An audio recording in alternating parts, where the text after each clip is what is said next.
ಇಷ್ಟು ಅನ್ನದಾನ ತಗೊಂಬಂದ ಒಂದೊಂದು ಕೆಲಸಕ್ಕೆ ಎರಡೆರಡು ಬಿಲ್ ಮಾಡ್ಕೊಂಡು ಒಂದು ಕಡಿತಲ್ಲೇ ಲೂಟಿ ಮಾಡಿದಾರ ಸಂಸ್ಥೆ ಇದೆ.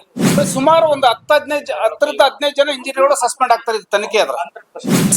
ಎಷ್ಟು ಲೆಕ್ಕಿಲ್ಲ ಕೋಟಿ ಗಂಟೆ ಅವ್ಯವಹಾರ ನಡೆದಿದೆ. ನೀವು ಬರ್ರಿ ಗಾಂಧಿನಗರಕ್ಕೆ ಒಂದ್ಸರಿ ನಿಮ್ಮನ್ನೆಲ್ಲ ಕರ್ಕೊಂಡು ಹೋಗ್ತದ. ನೀವು ಅನ್ನದಾನ ತಗೊಂಬಂದ ಮಾಡಿರೋ ಕೆಲಸಗಳು ನಿಮ್ಮೆಲ್ಲರಿಗೆ ನೀವಾಗನೇ ಕರ್ಕೊಂಡು ಹೋಗಿ ತೋರಿಸ್ತದ. ನಾನು ಇವನ್ನೆಲ್ಲ ಕೇಳಿದ್ರೆ ಅಧಿಕಾರಿಗಳಿಗೆ ಅಲ್ಲಿ ನಮ್ಮರ ಸಾಹೇಬ್ರು ಅವ್ರಿದ್ದಾರೆ. ಇವೆಲ್ಲ ಗುಂಡಗಿರಿ ಮಾಡ್ಕೊಂಡು ಇಷ್ಟೆಲ್ಲ ಹಣ ದುರುಪಯೋಗ ಮಾಡ್ಕೊಂಡು ಇವತ್ತು ಸಮಾಜನ ಒಂದು ಕೆಟ್ಟ ದಾರಿಯಲ್ಲಿ ತಗೊಂಡು ಹೋಗುವಂತ ದುಷ್ಟಶಕ್ತಿಗಳು ಇವರೆಲ್ಲ ಮಾಡ್ತಾರದ ಸಂಸ್ಥೆನೆ. ಆ ಸಂದರ್ಭದಲ್ಲಿ ಕೆಲವು ವ್ಯಕ್ತಿಗಳು, ಹೊರಗಿದ್ದಂತ ವ್ಯಕ್ತಿಗಳು, ಅಂದ್ರೆ ನಮ್ಮ ಸಮಾಜದರೆ ವಿಶೇಷ ಆಹ್ವಾನಿತರಂತ ಇದ್ದಂತ ವ್ಯಕ್ತಿಗಳನ್ನ ಏಕದಮ್ ಅವ್ರನ್ನ ಕಾರ್ಯದರ್ಶಿಯನ್ನ ಮಾಡ್ಕೊಂಡ್ರು. ಕೆಲವರು ಸದಸ್ಯರುಗಳು ಕಾರ್ಯದರ್ಶಿಯನ್ನಾಗಿ BH ವೀರಭದ್ರಪ್ಪನ್ ಮಾಡ್ಕೊಂಡ್ರು, ಅಧ್ಯಕ್ಷನಾಗಿ ಹನುಮಂತಪ್ಪ ಅವ್ರನ್ನ ಮಾಡ್ಕೊಂಡ್ರು. ಇವರಿಬ್ರು ಬಂದು ಸಮಾಜ ಭಾರಿ ಸುಧಾರಣೆ ಮಾಡ್ತೇವೆ ಅಂತ ಹೇಳಿ ಹೊರಟರು.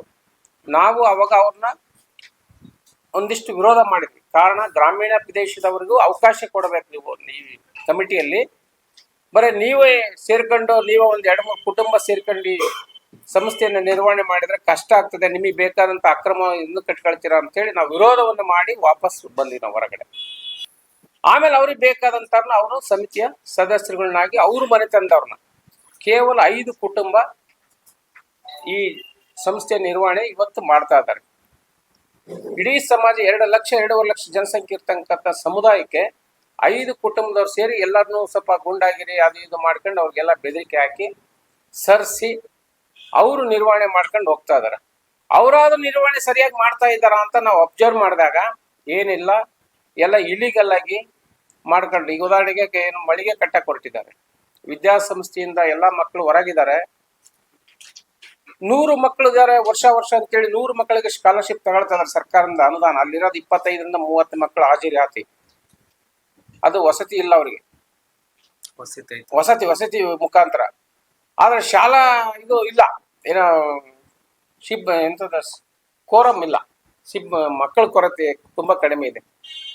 ಆಮೇಲೆ ಎಲ್ಲದಕ್ಕೂ ವರ್ಷ ಬೇರೆ ಬೇರೆ ವಿಷಯಕ್ಕೆ ಸಂಸ್ಥೆ ಹೆಸರಿನ ಮೇಲೆ ಬಿಲ್ ತಗೊಳ್ತಲ್ಲ ಅದರ ಅನುದಾನವನ್ನು ವಿವಿಧ MP ಇಂದ MLA ಬೇರೆ ಬೇರೆ ಇಲಾಖೆಯಿಂದ ಸೋಷಿಯಲ್ ಡಿಪಾರ್ಟ್ಮೆಂಟ್ ಎಲ್ಲ ಒಟ್ಟಾರೆ ಎಲ್ಲ ಇಲಾಖೆಯಿಂದ ಅನುದಾನವನ್ನು ತಗೊಂಡು ದುರ್ಬಳಕೆ ಮಾಡ್ತಾ ಇದ್ದಾರೆ. ಈಗ ಉದಾಹರಣೆಗೆ ಹಾಸ್ಟೆಲ್ ಬಿಟ್ಟು ಈಗ ಮಳಿಗೆಗಳ ನಿರ್ಮಾಣ ಮಾಡಿದ್ದಾರೆ. ಅದು ಕಾನೂನು ಬಾಹಿರವಾಗಿ ಮಾಡಿದ್ದಾರೆ, ಲೀಗಲ್ ಆಗಿ ಅದನ್ನ ಲೈಸೆನ್ಸ್ ತಗೊಂಡಿಲ್ಲ. ಇನ್ನು ಏನೇನು ಮಾಡ್ಬೇಕು ಅದೆಲ್ಲ ಅಕ್ರಮಗಳು ಮಾಡ್ತಾ ಇದ್ದಾರೆ. ಅದನ್ನ ಮಳಿಗೆಗಳನ್ನ ಅವ್ರವ್ರಿಗೆ ಹರಾಜು ಮಾಡ್ಕೊಂತಾರ ವಿನ ಬೇರೆ ಯಾರಿಗೂ ಕೊಡೋದಿಲ್ಲ. ಅದನ್ನ ನನ್ನ ಪ್ರಕಾರ ಇದು ಇಲ್ಲಿ ಈಗ ಏನಾಗ್ಬಿಡತ್ತಪ್ಪ ಅಂತಂದ್ರೆ ಈ ಹಾಸ್ಟ್ಲು ಒಂಥರ ಕಮರ್ಷಿಯಲ್ ಆಗ್ಬಿಡತ್ತೆ. ಈಗ ಕಮರ್ಷಿಯಲ್ ಅಂತಂದ್ರೆ ಒಂದು ಕಾಲದಲ್ಲಿ 1680 ಜನ ವಿದ್ಯಾರ್ಥಿಗಳು ಇದ್ರಲ್ಲಿ, ಇವತ್ತು 65 ಜನಕ್ಕೆ ಬಂದೈತಿ ವಿದ್ಯಾರ್ಥಿಗಳ ಸಂಖ್ಯೆ. ಯಾವ ಮಟ್ಟಕ್ಕೆ ಸಮಸ್ಯೆ ನಡೀತೈತನ್ನ ತಾವೆಲ್ಲ ಪರಿಶೀಲನೆ ಮಾಡ್ರಿ. ನಾವು ಯಾಕಂದ್ರ ನಿಜವಾಗ್ಲೂ ಸತ್ಯಾಂಶನೇ ಹೇಳ್ತದ ನಾವ್ ಇದಕ್ಕ. ಕಾರಣ ಏನಪ್ಪಾ ಅಂತಂದ್ರೆ ಈ ಸಮಾಜದಾಗ ನಮ್ಮ ಮಾಜಿ ಮಂತ್ರಿ H. ಆಂಜನೇಯವ್ರು ಒತ್ತಾಯಕ್ಕೆ ನಿಮ್ ಮುಖಾಂತರ ಒತ್ತಾಯ ಮಾಡ್ತದಾನೆ. ಈ ರಾಜ್ಯದ ಮಾದಿಗ ಸಮಾಜ ಅಧ್ಯಕ್ಷರಾಗಿದ್ದಾರೆ. ಅವರು ಈ ಸಮಾಜದ ಒಂದು ಮುಂಚೂಣಿ ನಾಯಕರಾಗಿದ್ದಾರ. ಇಷ್ಟು ದಾವಣಗೆರೆಯಲ್ಲಿ ಈ ಸಮಸ್ಯೆ ಇಷ್ಟು ಹದಗೆಟ್ಟು ಇಷ್ಟೆಲ್ಲ ಅನ್ಯಾಯ ನಡೀತಿದ್ರು, ಈ ಸಮಾಜಕ್ಕೋಸ್ಕರ ಇಷ್ಟು ಅನ್ಯಾಯ ಆಗಿದ್ರು, ಇವ್ರು ಯಾಕೆ ಇಲ್ಲಿ ಭಾಗವಹಿಸಲ್ಲ, ಬಂದಿದ್ನೆಲ್ಲ ಸರಿಪಡಿಸ್ಬೇಕಂತ ನಾನು ಆಂಜನೇಯವ್ರಿಗೂ ಮತ್ತು ಬಸವಂತಗೂ ಇವರಿಬ್ಬರಿಗೆ ತಮ್ಮ ಮುಖಾಂತರ ನಾನು ಮನವಿ ಮಾಡ್ಕೊಳ್ತದಾನೆ. ಆಮೇಲೆ ಇನ್ನೊಂದು ಮಾಧ್ಯಮ ಮಿತ್ರರೇ, ಇವತ್ತು ಇದು ಏನಾದ್ರೂ ಈ ಸಮಸ್ಯೆ ಎಲ್ಲ ರೋಡಿಜಮ್ ಮ್ಯಾಗ ನಡೆಸ್ತದಾರ, ಗುಂಡಾಗಿರಿ ಮ್ಯಾಗ ನಡೆಸ್ತದಾರ. ನಾವು ಹೋರಾಟ ಮಾಡೋದಕ್ಕ ಅವ್ರ ವಿರುದ್ಧ ಶತಸಿದ್ಧವಾಗಿ ನಾವೆಲ್ಲ ನಿಂತು ಬಿಡೋದು ಸಮಾಜದವ್ರು. ಯಾಕಂದ್ರೆ ಸಮಾಜ ಉಳಿಬೇಕು, ನಾನೆಲ್ಲ ಸಮಾಜ ಉಳಿಬೇಕು, ಸಮಾಜದ ಮಕ್ಕಳ ಆಸೆಯಾಗಿ ಉಳಿಬೇಕದು. ಇವ್ರು 5 ಕುಟುಂಬದ ಮಂದಿನ ಆಸೆಯಾಗಿ ಇರಬಾರ್ದಂತ ನಮ್ಮ ಹೋರಾಟ ಇದು. ಅಲ್ಲಿರೋದೇ ಆದಿ ಕರ್ನಾಟಕ ವಿದ್ಯಾಸಂಸ್ಥೆ ಅಂತ ಐತ್ರಿ. ಅದು ಆಕ್ಚುಲಿ ನಾವು ಹಳ್ಳಿಗೆ 60-70% ಪ್ರಿಫರೆನ್ಸ್ ಕೊಡ್ಬೇಕು ಮಕ್ಕಳಿಗೆ. ಇಲ್ಲಿ ಏನಾಗೈತೆ ಅಂದ್ರೆ ಒನ್ ಮ್ಯಾನ್ ಶೋ. ಇಲ್ಲಿ ನಮ್ಮ ದಾವಣಗೆರೆ ಇರತಕ್ಕಂತ ಜಿಲ್ಲಾ ಮಂತ್ರಿಗಳಾಗ್ಲಿ, MP ಆಗ್ಲಿ, ಅವ್ರ ಮಗ ಸಮರ್ಥ MLA ಆಗ್ಲಿ, ಇವರೆಲ್ಲ ಇಷ್ಟು ಅನ್ಯಾಯ ಮಾಡ್ತಾರೆ. ಇವ್ರು ಯಾಕೆ ಕರೆದು ಬುದ್ಧಿವಾದ ಹೇಳ್ಬಾರ್ದು ಇವರೆಲ್ಲ ಸೇರ್ಕೊಂಡು? ಈಗ ನಾವು ಅವ್ರ ವಿರುದ್ಧ ಮಾಡ್ತೇವೆ, ಸಮಾಜದ ಪರ ನಾವು ಅದಾವೆ. ಸಮಾಜಕ್ಕೆ ವಿರುದ್ಧವಾಗಿ ಇವರೆಲ್ಲ ಎಷ್ಟು ಕೆಲಸ ಮಾಡ್ತಾರೆ ಅಂದ್ರೆ ಅವ್ರಿಗೆ ಕರೆದು ಹೇಳ್ಬೇಕಾಯ್ತೆ, ನೀವು ಸಮಾಜಕ್ಕೆ ಯಾಕೆ ವಿರೋಧ ಮಾಡ್ಕೊಂತ ಹೋಗ್ತಾ ಇದ್ರಿ? ನಾವ್ ಹೇಳ್ತಿರೋದು ಇಷ್ಟೆಲ್ಲ ಅವ್ರ ಹೆಸರು ಹೇಳಿ ಇವರೆಲ್ಲ ದುರುಪಯೋಗ ಮಾಡ್ಕೊಂತ ಇದಾರ ನೋಡ್ರಿ.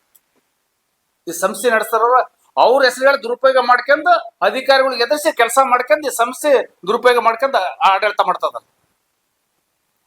ಅದಕ್ಕೆ ನಾವು ಮುಂದಿನ ತೀರ್ಮಾನದಲ್ಲಿ ಒಂದು ಈ ಸಂಸ್ಥೆಯ ವಿರುದ್ಧವಾಗಿ ಒಂದು ದೊಡ್ಡ ಪ್ರತಿಭಟನೆ ಮಾಡ್ಬೇಕಂತ ಒಂದು ತೀರ್ಮಾನ ತಗೊಂಡಿದ್ದಾವ್ರಿ.